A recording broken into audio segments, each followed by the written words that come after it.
अब देखो कहीं ना कहीं आपके दिमाग में आ रहा होगा कि सर ओस्टियो वर्ड हमने खूब जगह पढ़ा है, तो ये ओस्टियो की सारी कहानी जो है आपके डाउट क्लियर कर देता हूँ। ओस्टियो वर्ड जो है उससे रिलेटेड जो जो वर्ड आपने पढ़े हैं या फिर नहीं भी पढ़े हैं और एनाटॉमी के अंदर आप पढ़ोगे, ठीक है ना, तो ये सारे के सारे वर्ड आपको देखने के लिए मिलेंगे। कौन कौन से वर्ड है ऐसे जिनका मीन्स हमें पता होना चाहिए, तो देखो। हेलो एवरीवन, कैसे हैं आप सभी का सुदर्शन पैरामेडिकल के इस ऑनलाइन प्लेटफॉर्म पर हार्दिक स्वागत। मैं आपके बीच राम सैनी और आज अपन पढ़ने वाले हैं आरआरबी पैरामेडिकल के लिए एक नई चीज की शुरुआत की है मैंने, जिसके अंदर मैं लेके आया हूं कि डिजीज सीरीज 01, ठीक है ना। डिजीज सीरीज जो इस प्रकार से चलाने वाला हूं, जिस प्रकार से बीएसएफ पैरामेडिकल की वैकेंसी लैब टेक्नीशियन वालों के लिए हमने एनाटॉमी और फिजियोलॉजी को स्टार्ट किया, ठीक है ना। तो अगर किसी को एनाटॉमी और फिजियोलॉजी तैयार करनी है तो आप वहां पे वो वीडियो देख सकते हैं। बीएसएफ पैरामेडिकल के लिए एनाटॉमी और फिजियोलॉजी चल रही है, ठीक है ना। तो आरआरबी पैरामेडिकल के लिए आज हम स्टार्ट करेंगे डिजीज सीरीज, जिसके अंदर सबसे पहले ही अपन पढ़ने वाले हैं ओस्टियोपोरोसिस के बारे में। और ये ओस्टियोपोरोसिस क्या होता है ये पढ़ेंगे अपन, इसके कोजेस के बारे में पढ़ेंगे, इसके साइन और सिम्टम्स के बारे में पढ़ेंगे और इसके लिए डायग्नोसिस क्या क्या करवाते हैं। तो ये सारी चीजें अपन आज के लेक्चर में पढ़ने वाले। तो वीडियो के अंत तक बने रहिएगा और अगर आपको पसंद आए वीडियो तो लाइक कीजिएगा और चैनल पर नए हैं तो इसको सब्सक्राइब कीजिएगा, ठीक है। तो अपन बात करते हैं ओस्टियोपोरोसिस के बारे में। तो ओस्टियोपोरोसिस क्या होता है, देखो यहाँ पे मैंने आपको इमेज के बेसिस पर भी बताया कि ओस्टियोपोरोसिस के अंदर अपन इसको फिजिकली अपन देखकर भी पता लगाएंगे कि ओस्टियोपोरोसिस में बोन की जो इमेज है वो किस प्रकार से दिखती है। तो देखो इस ओस्टियोपोरोसिस की अगर अपन बात करें तो सबसे पहले ही आपको यहाँ पे बोन को देखकर लग गया होगा कि ये एक प्रकार का स्केलेटल डिसऑर्डर होता है। क्या होता है? एक प्रकार का, यह एक प्रकार का क्या होता है? स्केलेटल डिसऑर्डर होता है। तो स्केलेटल डिसऑर्डर क्यों कहा? और स्केलेटल डिसऑर्डर के अंदर हम क्या करते हैं कि यहाँ पे हम स्केलेटल सिस्टम की बात करें तो सर वहां हम बोन और जॉइंट्स के बारे में पढ़ते हैं और ओस्टियोपोरोसिस हमारे स्केलेटल डिसऑर्डर है, ठीक है ना। फिर हम बात करें सर ओस्टियो प्लस पोरोसिस से मिलकर के हमारा ये जो क्या बना है ओस्टियोपोरोसिस, ठीक है ना। अगर अपन ओस्टियोपोरोसिस को तोड़ते हैं तो यहां से दो टर्म्स निकल के आती है, एक आ जाता है आपका ओस्टियो और एक अपन बात करें जिसमें आ जाता है पोरोसिस, ठीक है ना। इस ओस्टियो का मतलब क्या होता है? तो ओस्टियो किससे संबंधित होता है? बोन से रिलेटेड वर्ड होता है। क्या होता है? बोन से संबंधित। और पोरोसिस का मतलब इसके अंदर क्या हो जाना? पोर का फॉर्मेशन हो जाना, ठीक है। यहाँ पे डायग्राम के बेसिस पे देख सकते हैं आप, यहाँ पे ये पोर का फॉर्मेशन हो रहा है, ठीक है। एक नॉर्मल बोन का डायग्राम दे रखा, एक आपको ओस्टियोपोरोसिस का दे रखा, ठीक है। तो इस प्रकार से अब हम डेफिनेशन की अगर बात करें तो बोन की डेंसिटी के अंदर रिडक्शन हो जाना, ठीक है ना। बोन की डेंसिटी पुअर हो जाना, तो उसको हम क्या कह सकते हैं? ओस्टियोपोरोसिस कह सकते हैं, ठीक है। अगर हम ओस्टियोपोरोसिस के डेफिनेशन की बात करें तो रिडक्शन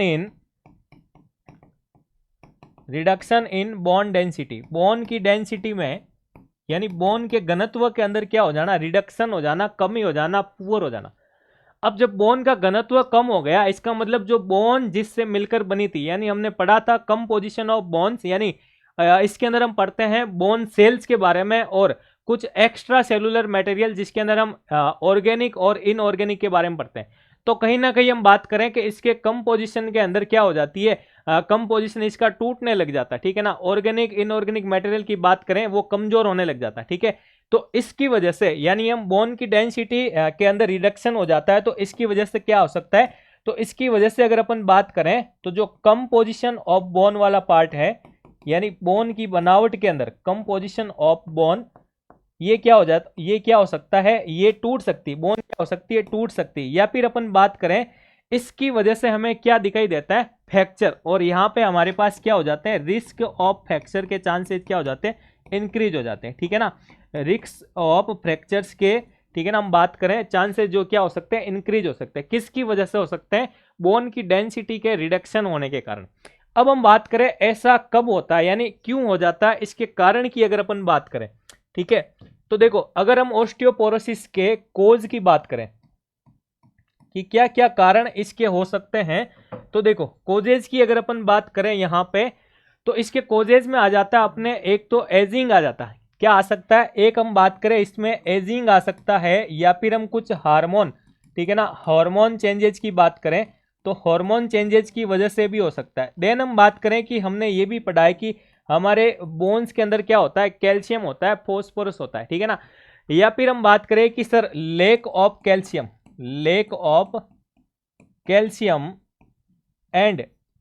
एंड विटामिन डी की वजह से भी ये ओस्टियोपोरोसिस हो सकता है। फिर हम बात करें लो बॉडी वेट हो, उसका ये भी कारण हो सकता है, ठीक है ना। बॉडी वेट की बात करें, बॉडी वेट बिल्कुल कम हो, ठीक है, ये भी हो सकता है। या फिर मैं बात करूं अगर कोई व्यक्ति या अगर कोई पेशेंट जो है वो स्मोकिंग करता है तो ये भी इसका कारण हो सकता है। या फिर वो एक्सेसिव अल्कोहल यानी वो बहुत ज्यादा मात्रा में अल्कोहल लेता है यानी ड्रिंक करता है, तो उसकी वजह से भी ओस्टियोपोरोसिस हो सकता है, ठीक है। देन अपन एक रीजन और कह सकते हैं कि उसके फैमिली की हिस्ट्री भी अगर देखें, ठीक है ना, फैमिली हिस्ट्री भी इसके कारण के अंदर इंक्लूड कर सकते हैं, ठीक है। तो ये सारी चीजें किसके अंदर आ सकती है, ओस्टियोपोरोसिस के अपन बात करें किसमें, कोजेज के अंदर इंक्लूड कर सकते हैं, ठीक है ना। फिर हम बात करें इसके अंदर हमें साइन और सिम्टम्स क्या दिखाई देते हैं, साइन एंड सिम्टम्स की अगर अपन बात करें तो साइन और सिम्टम्स की देखो मैं बात करूं तो अगर आपके ओस्टियोपोरोसिस हो गया, ठीक है ना, तो लॉस ऑफ हाइट हो सकता है, ठीक है ना, हाइट की कमी हो गई, ठीक है। या फिर अपन बात करें पोस्चर के अंदर कमी आ सकती है, पोस्चर, ठीक है ना, हमारे शरीर का पोस्चर यानी बोन हमें क्या करती है, साइज और शेप प्रोवाइड कर रही है, तो पोस्चर के अंदर पोस्चर स्टॉप हो सकता है, ठीक है ना। या फिर अपन बात करें बैक पेन हो सकता है, ठीक है ना। या फिर अपन जो मेजर बोन्स आ गई जैसे हिप बोन आ गई, स्पाइन वगैरह हो गई, इनके अंदर फ्रैक्चर के चांसेज क्या हो सकते हैं, बढ़ सकते हैं। तो यहाँ पे अपन फ्रैक्चर्स, ठीक है ना, फ्रैक्चर्स भी इंक्लूड कर सकते हैं साइन और सिम्टम्स के अंदर, ठीक है। अच्छा एक चीज और पढ़ते हैं, ओस्टियोपोरोसिस के अंदर अपन डायग्नोसिस क्या क्या कर सकते हैं, ठीक है ना। डायग्नोसिस की अगर अपन बात करें यहाँ पे डायग्नोसिस क्या क्या करवा सकते हैं, तो देखो डायग्नोसिस के अंदर अपन एक्सरे करवा सकते हैं, ठीक है ना, एक्सरे होता है, सीटी स्कैन आ गई, या फिर बोन की डेंसिटी के लिए पर्टिकुलर अगर अपन बात करें डेक्सा स्कैन, ठीक है ना, डेक्सा स्कैन जिसको बोन डेंसिटोमेट्री भी कहा जाता है, या फिर कुछ ब्लड टेस्ट के माध्यम से भी अपन क्या कर सकते हैं, इसका डायग्नोस कर सकते हैं। तो ये सारे के सारे डायग्नोस भी आपको पता होना चाहिए, ठीक है ना। तो ये हमने बात कही थी ओस्टियोपोरोसिस के बारे में। अब देखो कहीं ना कहीं आपके दिमाग में आ रहा होगा कि सर ओस्टियो वर्ड हमने खूब जगह पढ़ा है, तो ये ओस्टियो की सारी कहानी जो है आपके डाउट क्लियर कर देता हूं। ओस्टियो वर्ड जो है उससे रिलेटेड जो जो वर्ड आपने पढ़े हैं या फिर नहीं भी पढ़े हैं और एनाटॉमी के अंदर आप पढ़ोगे, ठीक है ना, तो ये सारे के सारे वर्ड आपको देखने के लिए मिलेंगे। कौन कौन से वर्ड है ऐसे जिनका मीन्स हमें पता होना चाहिए, तो देखो हम बात करें जैसे कि आपके सामने एक वर्ड लिखा हुआ है ओस्टियोसाइट्स, तो ये भी आप देखते हो। इस ओस्टियोसाइट्स का मतलब क्या होता है, तो बोन सेल्स जो होती है, बोन सेल्स जो होती है उनको हम क्या कहते हैं, ओस्टियोसाइट का। जैसे कि अगर बात करूं ओस्टियोब्लास्ट, ओस्टियोक्लास्ट, ठीक है ना, ये सारी की सारी क्या है, बोन सेल्स होती है, ठीक है। देन हम बात करें ओस्टियोपोरोसिस, तो अभी हमने कहा था ओस्टियोआर्थराइटिस की बात करें, ठीक है ना। ओस्टियोआर्थराइटिस क्या होता है, तो जॉइंट बोन के अंदर या फिर जॉइंट के अंदर क्या हो सकता है, डीजनरेशन हो सकता है, ठीक है ना। या फिर मैं बात करूं बोन में बोन एंड जॉइंट्स के अंदर यानी जॉइंट्स में डीजनरेशन हो सकता है, डीजनरेशन जिसे हम क्या कहते हैं, ओस्टियोआर्थराइटिस। आर्थराइटिस वर्ड आपके जॉइंट से संबंधित। देन हम बात करें ओस्टियोपोरोसिस, अभी हमने कहा था ओस्टियोपोरोसिस का मतलब रिडक्शन यानी कमी, reduction in bone density, bone की डेंसिटी में रिडक्शन होना, या फिर अपन बात करें पुअर हो जाना या फ्रैक्चर वाली कंडीशन हो जाती, ठीक है। एक वर्ड आता है अपने पास ओस्टियोपीनिया, ओस्टियो बोन से जुड़ा हुआ, पीनिया का मतलब क्या होता है, तो ये ओस्टियोपोरोसिस से एक स्टेज पहले हो जाता है ओस्टियोपीनिया। इसके अंदर क्या होता है कि जो बोन से संबंधित सेल्स होती है जिसको हम कहते हैं बोन सेल्स का फॉर्मेशन क्या हो जाता है, बंद हो जाता है, बोन सेल्स का फॉर्मेशन बंद हो जाता है, ठीक है ना, बोन सेल बननी बंद हो गई, ठीक है। एक वर्ड आता है ओस्टियोफाइट्स, ओस्टियो बोन से संबंधित, फाइट्स का मतलब क्या होता है, तो जब हमारे शरीर में, ठीक है ना, एबनॉर्मल बोन ग्रोथ हो जाती, ठीक है ना, एबनॉर्मल बोन ग्रोथ हो सकती है तब उसे, जैसे कि अगर मैं बात करूं ये स्पाइन, अगर ये ऐसे एबनॉर्मल हो सकती है, ठीक है ना, ये एक इसका कोना जो है वो बाहर निकल गया, ठीक है ना, एबनॉर्मल ग्रोथ हो रही है यहाँ पे, कहने का मतलब, ठीक है ना। फिर हम बात करें ओस्टियोमलेशिया।